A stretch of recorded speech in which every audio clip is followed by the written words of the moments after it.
जय हिंद दोस्तों। आज की इस वीडियो में हम बात करेंगे आपके आरटीसी से संबंधित सभी जानकारी के बारे में जो कि आपको पता नहीं होगी। देखिए, एक चीज़ मैं मानता हूं कि आप जाएंगे ट्रेनिंग पे तो आपको धीरे धीरे सब जानकारी हो जाएगी, लेकिन फिलहाल में आपको कोई जानकारी नहीं है जिसकी जानकारी मैं आपको पहले बता दे रहा हूं। तो आपको बहुत चीज़ फ़ायदा होता है कि जो चीज़ पहले से जानते रहेंगे आप लोग, तो उसको करने में या उसमें समझने में दिक्कत नहीं होती है। बस ये वीडियो बनाने का मकसद यही है। तो आइए हम शुरू करते हैं इस वीडियो को। आरटीसी से शुरू करते हैं।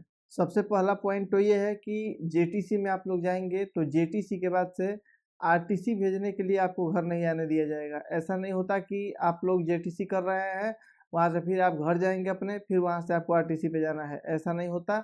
ऐसा होता है कि आप जेटीसी करने गए हैं, वहाँ से आपकी प्रक्रिया मैंने वीडियो बता चुका हूँ।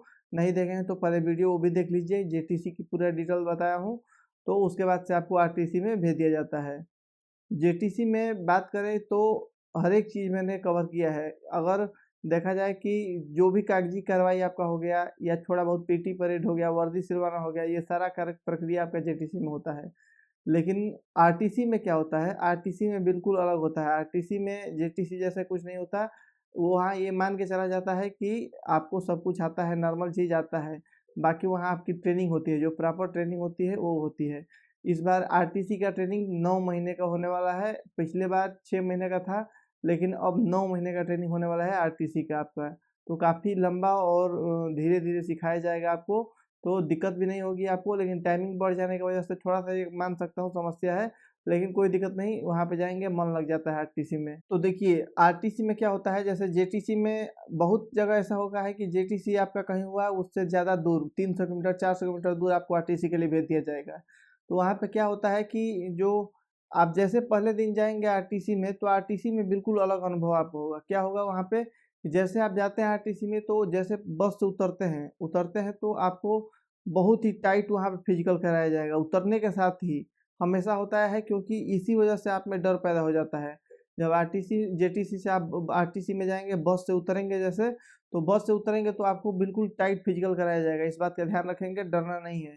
आपको मेढक चाल हो गया, रनिंग हो गया, या आपको लिटा दिया जाएगा, फ्रंट रोल हो गया, बैक रोल हो गया, कुछ भी करवाया जा सकता है या सब कुछ करवाया जा सकता है आपको कि आप में डर हो जाए।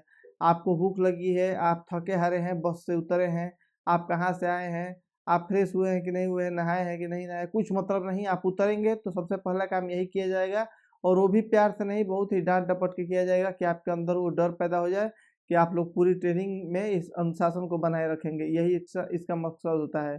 तो सबसे पहला पॉइंट ये होगा कि आप लोग उतरेंगे बस से तो आपको हार्ड फिजिकल करने को मिलेगा, देखने को मिलेगा, मेजर के द्वारा डाँट के बताया जाएगा। चलो ग्राउंड में ये करो, वो करो, ये दौड़ो या फ्रंट रोल मारो, ऐसे करके मतलब सामूहिक कराया जाएगा। कोई जीन्स पहना रहता है, कोई कुछ भी पहना रहता है, इससे फ़र्क नहीं पड़ता। तो कोशिश ये करनी है कि जेटीसी से आरटीसी में जा रहे हैं तो आरामदायक कपड़ा ही पहने, स्पोर्ट शूज़ पहन लें, लोअर पहन लें और टी-शर्ट पहन लें, ये सबसे बेस्ट रहता है। अगर आप जेटीसी से आरटीसी में जाते हैं तो ये आपके लिए फ़ायदेमंद होगा। अब अगला पॉइंट ये है कि आप लोग को उतारा, जैसे आप लोग आपको फिजिकल वगैरह हो गया, आपको सूटेबल बैरक नहीं दिया जाएगा कि आप इस बैरक में रहिए, बस बता दिया जाएगा इस बिल्डिंग में रहिए। तो आप लोग को जहाँ मन करे वहाँ पे रह सकते हैं उस बिल्डिंग में, जहाँ खटिया मिला, जहाँ चारपाई मिली वहाँ बिछा के सो गए। अपना सामान पूरा नहीं निकालना है, बचा के ही रखना है उस टाइम तक भी। तो क्या होता है कि आरटीसी से जैसे पहले दिन का समय बीत गया, रात हो रहा है या दिन हो रहा है, कुछ भी हो रहा है, बीत गया पहले दिन का, दूसरे दिन का जो होता है असली ट्रेनिंग वहाँ शुरू होती है। दूसरे दिन सुबह-सुबह आपको बुलाया जाएगा ग्राउंड में, जो परेड ग्राउंड होता है वहाँ पे सबको बुलाया जाएगा। वहाँ पे एक लाइन में बैठा दिया जाएगा, पहले सबको बोला जाएगा लाइन में बैठ जाओ, 25 लोग का या 30 लोग का एक लाइन रहता है। और क्या किया जाएगा, वही टोली बन जाती है, जो लाइन बनेगा उसी हिसाब से टोली। एक लाइन है जिसमें 30 लड़के हैं तो उसमें टोली बन जाती है। तो अगर आपका जेटीसी में कोई ऐसा दोस्त मिल गया है, कोई ऐसा साथी मिल गया है जिसके साथ ही आप आरटीसी भी करना चाहते हैं, ट्रेनिंग करना चाहते हैं, तो आपके लिए फ़ायदेमंद चीज़ ये है कि आप लोग देखिए एक के साथ रहिए, दोनों लोग जिस तो लाइन में बैठाया जा रहा है उस लाइन में पहले ही आप लोग एक साथ ही बैठ जाइए। तो इस प्रकार से आपको एक टोली में रहने का मौका मिल जाएगा, एक साथ रहेंगे, एक ही रूम में रहेंगे।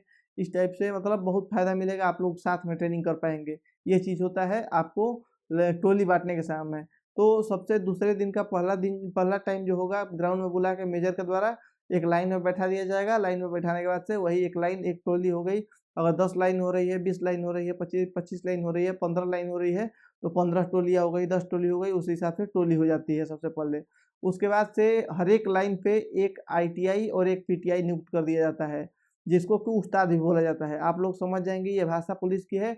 जिसको आईटीआई पीटीआई जो होते हैं, इंस्ट्रक्टर होते हैं, उसको बोला जाता है उस्ताद। जो आईटीआई होते हैं वो आपको बंदूक खोलना होता है, या आपका कैसे चलना होता है, धीरे चाल, तेज चाल, दौड़ना, ये सब सिखाते हैं। और पीटीआई का काम होता है कि पीटीआई आपको पीटी करना सिखाता है, कैसे रस्सा चढ़ा जाता है, कैसे बीम मारा जाता है, कैसे सपाट लगाया जाता है, कैसे हैंड क्लिप किया जाता है। बहुत जितने पीटी होते हैं पीटीआई का काम होता है करना। तो ये आईटीआई और पीटीआई का नियुक्ति कहाँ होता है? उसी ग्राउंड में ही हो जाता है। उनको भी बोल दिया जाता है आप लोग एक एक लाइन चूज कर लीजिए। तो कोई किसी को जानता रहता नहीं है, तो जिसको जो मन करता है वो टोली अपना चूज कर लेता है, एक लाइन चूज कर लेता है, एक आईटीआई और एक पीटीआई। जो आईटीआई होता है वो असली उस्ताद बोला जाता है, क्योंकि उसका ज़्यादा उसके साथ समय स्पेंड करना है। पीटीआई को बस एक क्लास मिलता है, एक मतलब आधा घंटे का समय मिलता है, 40 मिनट का आपको परेड ग्राउंड में। बाकी सारा समय आप लोग आईटीआई के साथ रहेंगे, तो आईटीआई मेन उस्ताद बोला जाता है।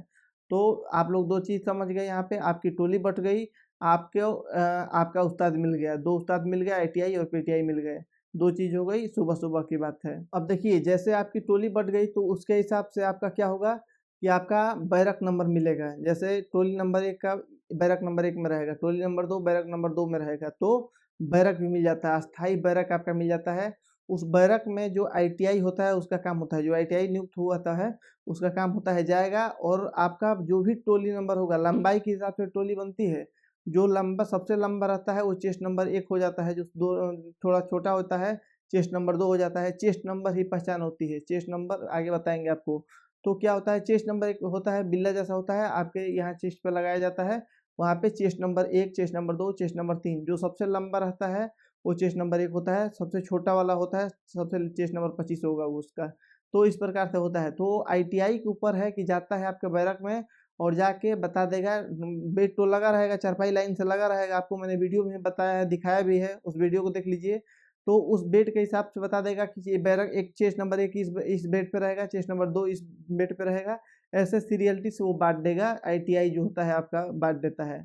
और कूलर की टेंशन नहीं लेना है, हर एक सेंटर पे कूलर की व्यवस्था होती है, भरपूर कूलर आता है। एक एक जो बैरक होता है उसमें 3 से 4-5 कूलर रहते हैं, उसमें खूब सबको हवा लगेगा, कोई दिक्कत नहीं होती है, पंखा भी रहता है। तो आपका जो बेड तक बता दे रहे हैं कि आपको चेस्ट नंबर के हिसाब से आपका बेड भी मिल जाएगा, उसी बेड पे आपको रहना है पूरे ट्रेनिंग के दौरान। तो ये काम आईटीआई का होता है, आपको बेड प्रोवाइड करना और बैरक प्रोवाइड कराना। बैरक आपको मिल जाएगा, आपका बेड मिल जाएगा आपके चेस्ट नंबर के हिसाब से। दूसरा काम ये हो गया। अब दिन भर क्या होता है कि सब कुछ आपका बैरक में मिल गया, हर चीज़ मिल गया, तो दिन भर आदमी सामान सेटल करने में लगा देता है अपना। सब कुछ सेट करेगा, सामान अपना सामान रखेगा, अपना तार बांधेगा, अपना बाकी सब सामान खोलेगा, वहाँ सेट करेगा। हर चीज़ सेट करने में आपको पूरा दिन लगभग लग जाता है। शाम को बुलाया जाता है गणना पे, जिस गणना शब्द याद रखिएगा। गणना जो होता है ये आपको पूरे ट्रेनिंग के दौरान याद रहेगा। गणना क्या होता है, शाम को 7:30 बजे गणना होता है, उस गणना में सबको पहुंचना होता है। अब उस गणना पे ही आपको मेजर जो होता है आधा घंटा 1 घंटा वो बोलेगा। उसके बाद से जो प्रभारी आरटीसी प्रभारी होता है, सब इंस्पेक्टर या इंस्पेक्टर, वो कुछ बोलेगा, कुछ बताना रहेगा, वही गणना पे बताया जाता है। गणना पे सबको पहुंचना अनिवार्य होता है, चाहे आप कोई रोगी हैं या रोगी नहीं है, आपको गणना पे पहुंचना अनिवार्य होता है। तो गणना बहुत ही महत्वपूर्ण है। गणना पे शाम को बुलाया जाता है और चुनाव होता है मेस के लिए, मेस कमांडर कौन बनेगा। तो हाथ उठवाया जाता है। पहले बार में तो कोई जानता नहीं किसी को कौन कौन क्या है यहाँ पे, तो किसी को भी बना दिया जाता है। जैसे 3 टोली पे एक मेस कमांडर बन जाता है। अब चुनाव होता है कि आप लोग फलाने नाम से सहमत हैं, तो आप लोग हाथ उठाएंगे, हाँ सहमत है। जिसके नाम से ज़्यादा लोग सहमति देते हैं वो मेस कमांडर बन जाता है। ये दूसरे दिन के गणना के टाइम मेस कमांडर बना दिया जाता है। और मेस कमांडर को अधिकार होता है कि वो मेस मुंशी अपना चुन ले, तो वो जिसको चाहे वो अपने 3 टोली का मिल रहा है तो 3 टोली में से जिसको मन करेगा उसको अपना मेस मुंशी चुन लेगा, जो उसका सहायता करेगा। तो मेस का भी निर्धारण हो जाता है। और बाकी सब बर्तन वगैरह जो भी है ये जो आरटीसी सेंटर है उसके द्वारा प्रोवाइड कराया जाता है। बस आपका काम है कि आप बाजार जाएंगे, सामान लगाएंगे, वहाँ से गाड़ी पर लदवा के लेके आएंगे, यहाँ उतरवाएंगे। फॉलोअर रहते हैं बनाने वाले खाना, उनसे मिल के खाना बनवाएंगे, सब कुछ खाना क्वालिटी देखेंगे, हिसाब देखेंगे। ये सारा काम मेस के मैनेजर का होता है। और मेस का मुंशी जो होता है उसके होता है, वो ट्रेनिंग पे नहीं जाता। ये 1 महीना के लिए बनाया जाता है, वो ट्रेनिंग पे नहीं जाता है, जो मेस कमांडर या मेस मुंशी होते हैं। अब जब मेस कमांडर जब नियुक्त हो गया, मेस मुंशी नियुक्त हो गया, तब क्या होता है कि आपको एडवांस जमा कराया जाता है। पैसा जो एडवांस जमा कराया जाता है कि आप लोग एडवांस पैसा जमा करिए मेस के लिए। तो सभी से लगभग 4000 रुपये के आसपास जमा कराया जाता है। कहीं 4000 हो सकता है, कहीं 3500 हो सकता है। तो इतना पैसा 4000 के आसपास पैसा आपसे जमा कराया जाता है कि आप लोग मेस कमांडर के पास जमा कर दीजिए। तो उसी पैसे से वो क्या करेगा, जाएगा, सामान लाएगा, बाजार करेगा, जो भी करना होगा, खिलाना पिलाना होगा आपको, वो खिलाए पिलाएगा जो मेस कमांडर होगा। तो पैसा आपके पास होना चाहिए पहले से, तभी जाके आपका एडवांस चलता है। जैसे कि आप पैसा जमा कर दिए तो वो अगले 1 महीना तक खिलाएगा। फिर जो नया आएगा वो पैसा वसूलेगा, जितना मेस डाइट आया रहेगा, कटिंग आया रहेगा, जोड़ हिसाब के बताएगा कि एक टाइम का 70 रुपया है, एक टाइम का 40 रुपया है।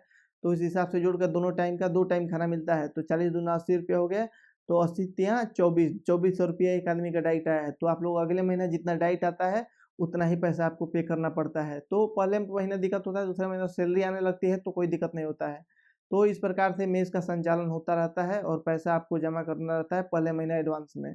बात करें कि अब टोली कमांडर की नियुक्ति होती है। क्या होता है कि हर एक टोली में, जैसे 10 टोली है तो 10 टोली का एक-एक कमांडर होगा, जो कि देखेगा। जो उस्ताद रहेगा, जो आईटीआई रहेगा, उसका काम होता है कि किसको टोली कमांडर बनाता है। वो देख के अगर कोई फौजी है, एक्स-मैन है तो उसको बना देता है कि उसको एक्सपीरियंस रहता है, और नहीं तो कोई वरिष्ठ जो सबसे रहता है उसको बना सकता है, या जो देखने में दिमाग से तेज तड़ाक है उसको टोली कमांडर बना सकता है। तो ये उस्ताद जो होता है वो टोली कमांडर बना देता है, और टोली कमांडर का काम होता है कि जो राम शाम को गाड़ना होता है वो टोली के साथ नहीं खड़ा होता है, टोली के आगे बाहर खड़ा रहता है। अपना टोली का रिपोर्ट देता है कि हमारे टोली में सब लोग आए हैं। कभी किसी को बाहर जाना है, अगर कुछ करना है तो फिर वो टोली कमांडर जो है उसी से बताया जाता है। टोली कमांडर को बताया जाता है कि हमको बाहर जाना है, तो टोली कमांडर क्या करेगा, आगे जाके आदेश लेके आएगा कि हाँ जा सकते हो, तो जाना होता है। टोली कमांडर चाहे तो महीने में 2-3 भी हो सकते हैं, या चाहे तो एक ही टोली कमांडर पूरे ट्रेनिंग के दौरान भी रह सकता है, अगर ठीक-ठाक है तो, लड़के विरोध नहीं कर रहे हैं तब। कुछ इस प्रकार से मतलब टोली कमांडर की नियुक्ति होती है। जो आपका उस्ताद होता है, आईटीआई होता है, वो टोली कमांडर आपको बना देगा। टोली कमांडर सबसे जान-पहचान हो जाती है टोली कमांडर की, मेजर से लेके सबसे जान-पहचान हो जाती है, हाइलाइटेड होता है टोली कमांडर। बहुत हम अच्छा नहीं कहेंगे अपने रिव्यू में, टोली कमांडर बने या ना बने कोई फ़र्क नहीं पड़ता। ट्रेनिंग की बात ट्रेनिंग में ख़त्म हो जाती है।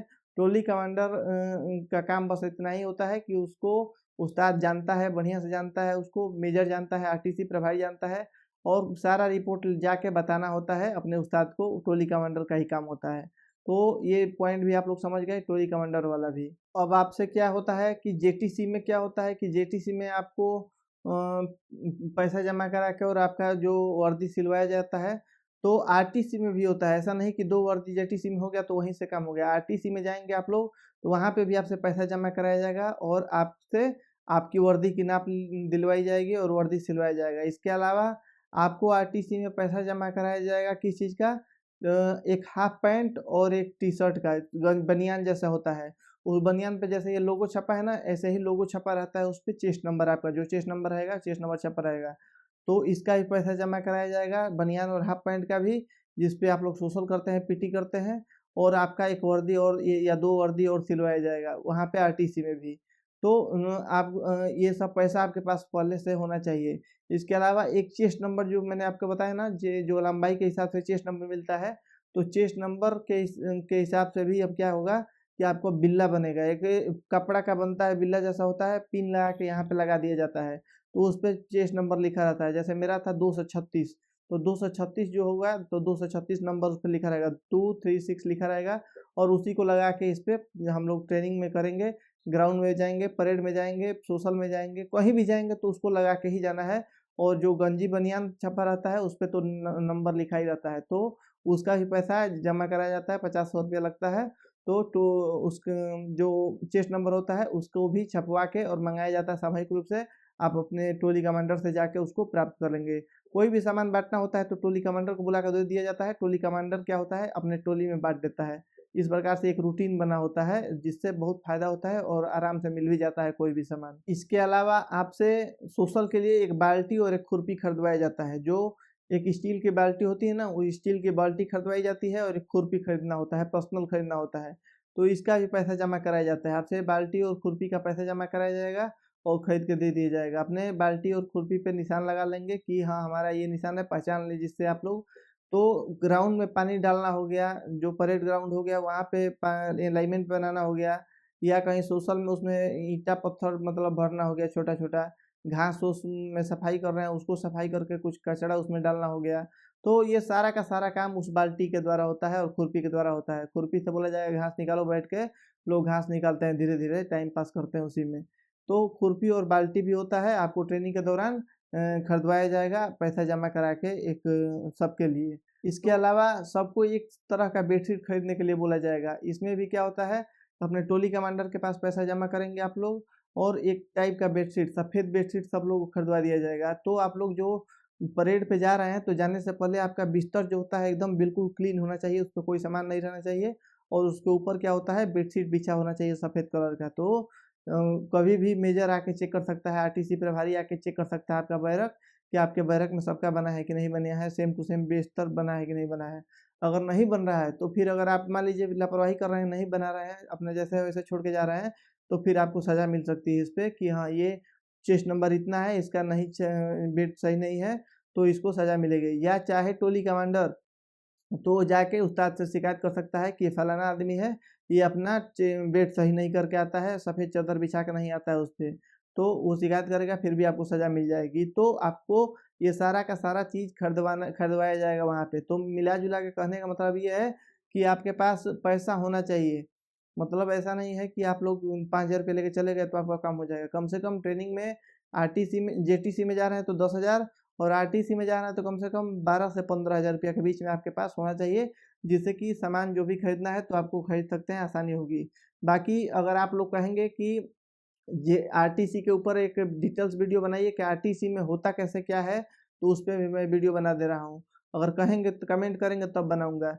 फिलहाल में तो मैं आपको ये जानकारी दे दिया हूँ इतना चीज़ कि आप लोग जेटीसी से आरटीसी में जाएँगे तो आपको इतना चीज़ खरीदना होता है, ये होता है, ऐसे टोली बँटती है, ऐसे मेस कमांडर बनता है, ये सारा चीज़ मैं आपको बता चुका हूँ। अगर क्या प्रक्रिया होती है, कैसे रूटीन होता है, क्या करना होता है, इसके बारे में जानना है तो आप कमेंट करिए, मैं इसके बारे में वीडियो बना दूँगा। आप चैनल पे अगर पहली बार आए हो तो चैनल को ज़रूर सब्सक्राइब कर लें और हमसे जुड़े रहे हैं। ऐसी-ऐसी वीडियो हम आपके लिए लाते रहते हैं। मिलते हैं अगले वीडियो में, तब तक के लिए जय हिंद।